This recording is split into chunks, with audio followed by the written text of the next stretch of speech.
anytime you guys are asked to, well, somebody says, how's business going? Or are you guys staying busy? Get in the habit of saying unbelievable or man, we are just so busy. Don't give this perception that you're not busy. I don't care if you don't have anything scheduled for the rest of the week or not. You need to have this perceived busyness. I mean, people need to think you're busy and in demand at all times. So don't ever say, oh, we're slow. We could do that job anytime next week because we don't have anything scheduled. Don't ever say that. Say, does Monday work for you or does Tuesday work better? Which we'll talk about here in a minute with some tie-down questions. But and that's the alternative choice type question. But always just remember, if anyone says, how you guys doing? Are you busy? Unbelievable. Just I learned that from a Tom Hopkins YouTube video. Really good one, but and I got a lot of my information from that as far as sales. Sales is pretty much across the board. I mean, you can just about pick up any sales book and you can relate it to HVAC. So I encourage everybody to learn as much as you can about sales from all different sources and pick out the stuff that you like and that you can use in your business. So, but continuing from what we talked about last video, is the human memory. It can only hold about 47 bits of information at a time. And the reason I tell you that is because you don't want to overwhelm your customer with all this data. So anytime you're giving a presentation or you're explaining a repair, don't just blabble on and on and on about all the details.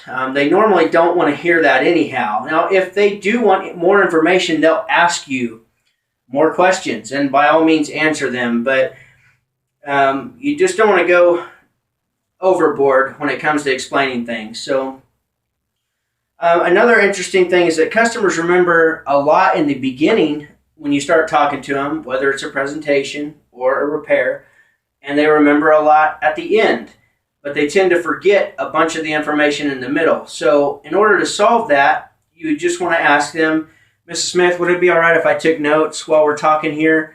I just don't want to miss anything during our conversation. I want to make sure I'm giving you what you want. So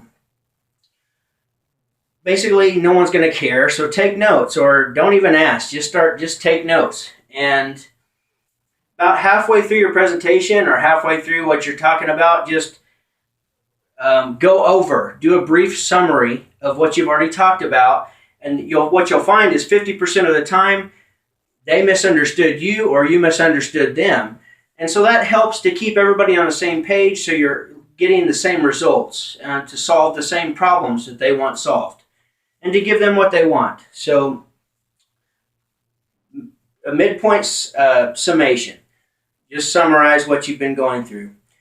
Another thing is the rule of threes, which just means that you want to pick out the three key things that your product's going to solve for them and basically hit on those three things over and over again throughout the presentation. Once you gather enough information, you know what it is that they're looking for. Maybe efficiency is one of the things that is important to them. Well, then you can, just finish off a sentence by saying, and that's the furnace that's going to give you the efficiency that you're looking for. Or that's the furnace that's the 97% two-stage variable speed that's going to give you the reduce in utility consumption that you're looking for. So I would hit that over and over again throughout, so that way you're solving their needs and they're hearing it over and over again. So they need to hear it at least 3 times. So whatever those 3 key things about the product is, or your service is, repeat that 3 times at least with them to really hammer it home so they remember that, hey, that's the guy that's going to solve those problems. And hopefully there's no remembering. You close the deal right there and you're doing the work. So, but you want to give the 3 key things and then shut it down. Reduce information. Don't just blabble on and on and on like I talked about a little bit ago. You're going to overwhelm them. If you overwhelm them with information, it's going to confuse them. And a confused mind says no.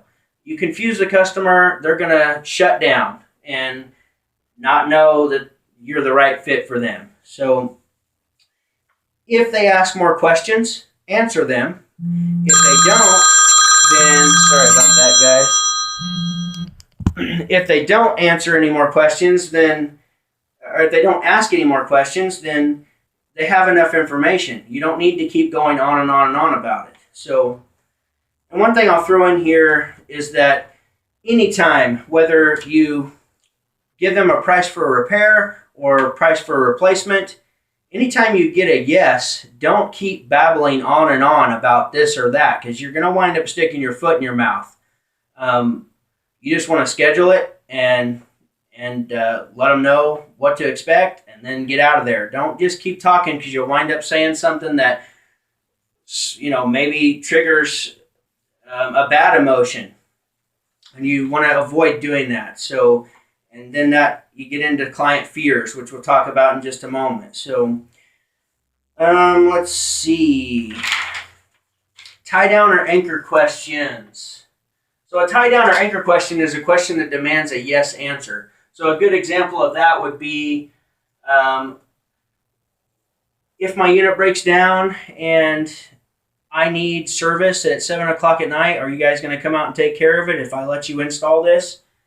Are you going to do the warranty that you're telling me I'm going to get? You might say, if you needed it, you'd like everything on the warranty to happen, wouldn't you? So that's a good example of an anchor question or a tie down. You don't want to do more than 2 of those per hour of presentation. And you can use it during the presentation also to get another yes answer, such as using a reputable company for this project makes sense, doesn't it? Obviously, they're going to say yes. So the goal of that is just to get them saying yes, get them used to saying yes so they can say yes at the end when it's time to make a decision. So some more example of anchor or tie down questions. They always end in like, wouldn't it, shouldn't you, aren't they, can't you, won't you, wasn't it, isn't it, don't you, or couldn't you. So it's real easy to put those into anything you're saying. So make sure to use a couple of those, get them used to saying yes. So alternative choice questions are if you're trying to schedule an appointment or you're trying to set up a time to come out and do your install. You could say, I'm available to do the install on Monday, or does Tuesday work better for you? That's just making them make a decision on what day it's going to work. You're already assuming the sale. So get used to using some of those. I've got an example up here. So, we could do your installation Monday, or does Tuesday work better?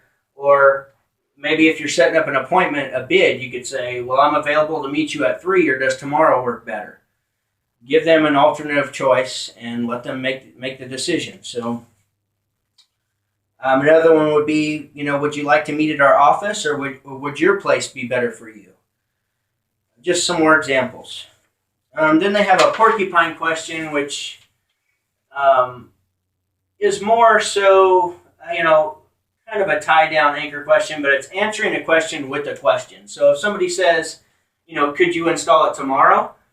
Would you like it installed tomorrow?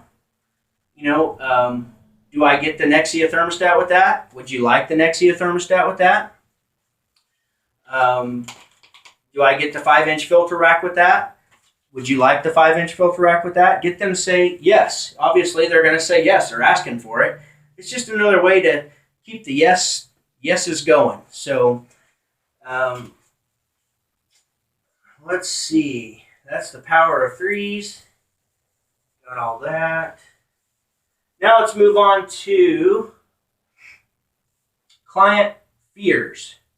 So these are the top 10 client fears and how to overcome them. So number 1 is going to be they're afraid of you.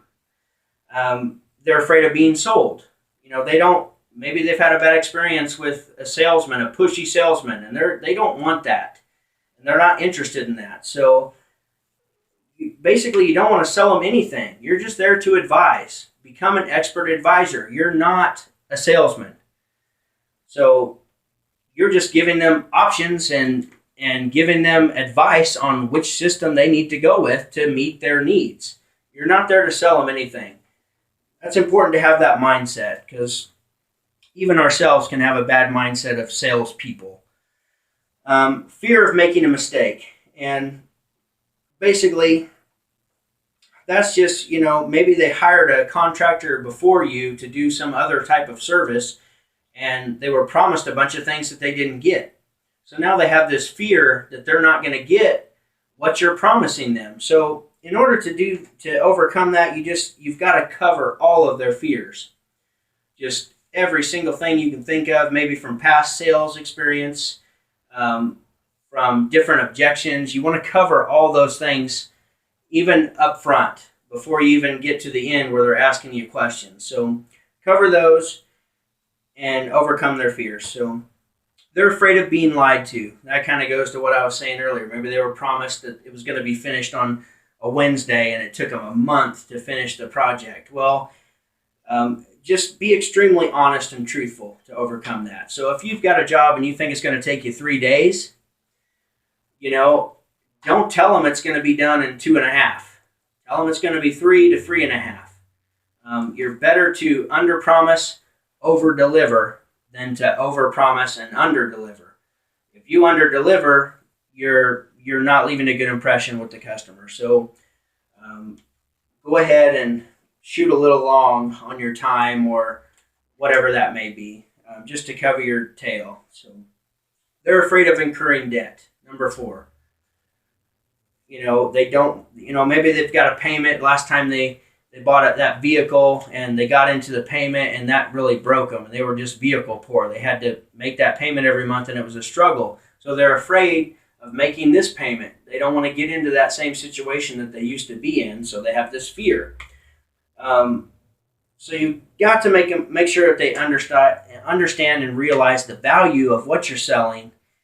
And you got to move them from perceived value to real value. So that may be showing them some of their savings, what they're going to save with their new system, or showing them how safe their unit's going to be after you make this repair. Somehow, you've got to show it and give them as much value as you possibly can for a fair price. So. Number 5 is fear of losing face. So that just has to do with make everyone at the table feel important. And you don't want to ever belittle anybody. So, sorry guys. So don't, if they think they know it all, which we've all been on that service call or that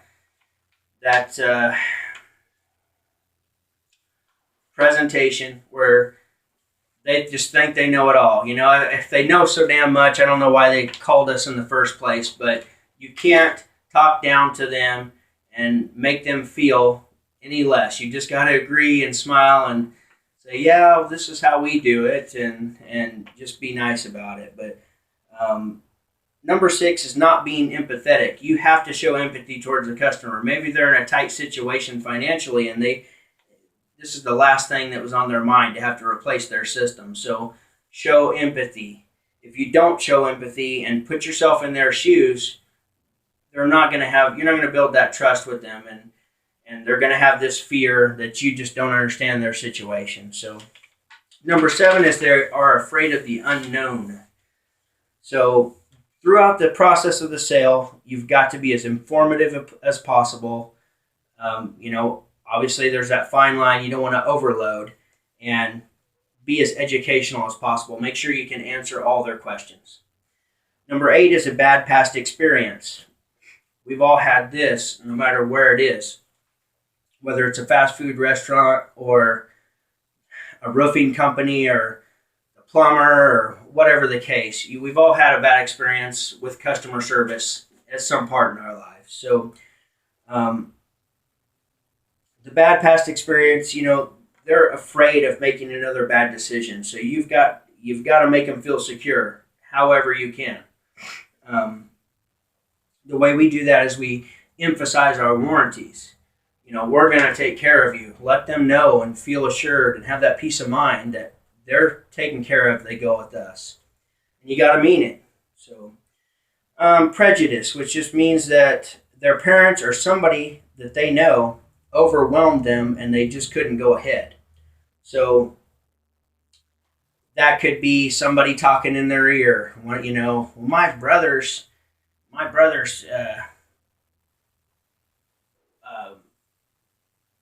nephew, he does this for a living, and he says that you blah blah blah blah blah. So overcoming that can be a tough one. We've all had that, to where their uncle does it, but he lives in Hawaii or wherever, and that's just, they put fear into the clients, and that's a hard one to overcome. But a way to do that is trying to have everybody there that's involved in making the decision, have everybody there, so you can get through that and answer all their questions and move forward. So you got to make them feel secure and safe with making the right decision.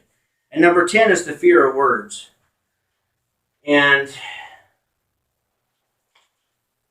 there's so much laying on what you say. So there's certain words that just trigger emotions, just like we talked about the handshake, or invading somebody's personal space. If you do that, there's going to be some fear triggered, whether you mean to or mean anything by it or not. It just naturally happens, and that can happen with words. It can trigger a bad past experience that they had.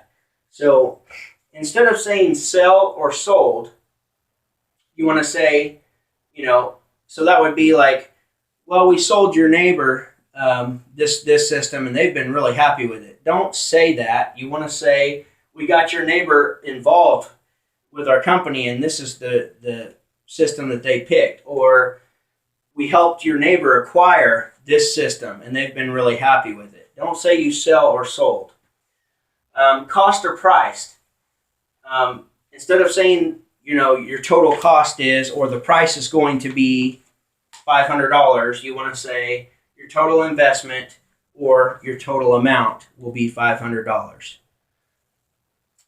Deal.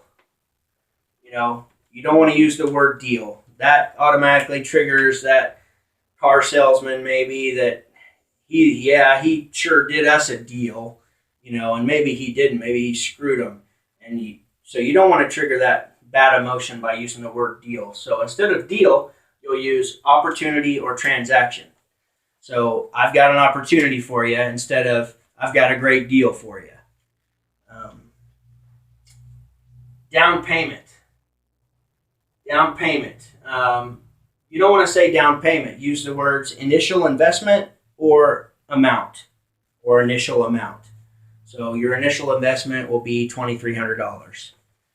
Don't say your initial down payment. Down payments can trigger fear from a bad past experience. So sign. Don't say I just need you to sign right here, because maybe they signed a document 2 years ago that led them to lose half of their fortune. You don't want to say the word sign, because it can possibly trigger that bad emotion. You would say opportunity or transaction. Let's see, did I get off here? Deal, total investment amount, sign. Okay, instead of sign, I'm sorry, you're going to okay it, approve it, authorize it, or endorse it. So I just need you to endorse this right here, or I just need you to approve it right here. Don't ask them to sign it, just ask them to approve it or okay it. Down payment, covered that one. Buy. People don't like to buy things, they like to own things. So you want to use the word own instead of buy. So contract. Contract is an immediate red flag. Do not use the word contract. Use agreement or paperwork or form. Monthly payment.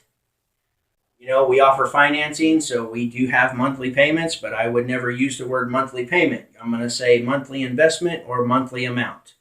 So your monthly amount would be $86 a month, not your monthly payment. Nobody likes to make payments. So, problem. Instead of saying, this could go for anything. If you're on a service call or if you're doing any type of interaction with the customer, don't say, we have a problem. Don't ever say that. Say, we have a challenge, and here's what our options are. just use the word challenge. It's going to keep their heart rate down, not get them all worked up because you've got a problem. So objections. So that's one that you might use regularly. Do you have any objections? You wouldn't want to say that. You want to say, do you have any concerns or area of concerns? These things, I'm telling you, your primary weapon is your mouth. You can, everything you say, it can create sales or destroy them. And you've got to always be mindful of what you're talking about with the customer. Making one thoughtless comment to prospects can destroy your chances of selling them. And that's what I was referring to earlier. If they say yes, and you say, okay, I just need you to prove it right there, shut it down. Do not keep spewing information. You're going to raise a fear accidentally because you kept talking. It's time to shut it down, schedule the appointment, and get on your way. So every image that your words create in the minds of prospects either helps or hurts your chances of selling. So by this standard, all images are either positive to the sale or negative to it. So always be mindful of how you're saying it and what you're saying. Also, when it comes to the content or how you're saying things or what you're talking about, no matter what you're talking about, you don't know what that customer's sensitive areas are. So you got to be careful and not hit a sensitive area. And don't try to guess what they're maybe sensitive to, because most of the time you're going to be wrong, and you trigger something bad and no sales are made. So next I want you to learn two quick things, and then that'll be it for this session. And that is going to be how to reduce to the ridiculous. I know we're kind of skipping over, but if you just learn this thing to where it's just an automatic response, it's at least one way to try and overcome objections at the end of a presentation, no matter what it may be. So for every $500 more, that's only about $2 per week for the life of the system. So if the system lasts 20 years, which is what you expect that your system to last, then because it's going to be installed properly, then that's only about $2 more per week. And I think $2, I think my company's worth that $2 per week for over the course of the life of your system. Don't you? That's how you would go about saying that. If it's $1,000 more, that's only $5 a week throughout the course of the life of your system. So $500 is $2 a week. $1,000 is $5 a week. That's reducing to the ridiculous. So if somebody says, you're $500 more than him, than your competitor, well, man, that's only $2 per week, throughout the course of the life of my system. And I think our quality and our warranties and just our customer service is worth that $2 a week. Don't you? That's simple. Just put it to rest, and there'll be more objections, I'm sure, if they're complaining about $500 to go with your company. But next video, guys, we'll talk about triggering, real briefly about triggering emotions. And after that, then we will get into some wiring, how to use your voltmeter. So I think I have a pretty good way to explain how to use your voltmeter for new service techs, and I think it'll make sense to you, and I think it'll help you pick up a lot quicker. And then we'll get into thermostats, how the thermostat switches are being made, and what's actually happening there. That will help you understand what you're looking for on your meter reading and determining the difference between switches and loads, because that's the first thing you've got to do to understand what you're looking for voltage-wise. So, guys, I hope you liked this video. If you liked it, make sure to share it with your friends. Please comment below if you have any questions or anything, and subscribe to my channel, and go make money.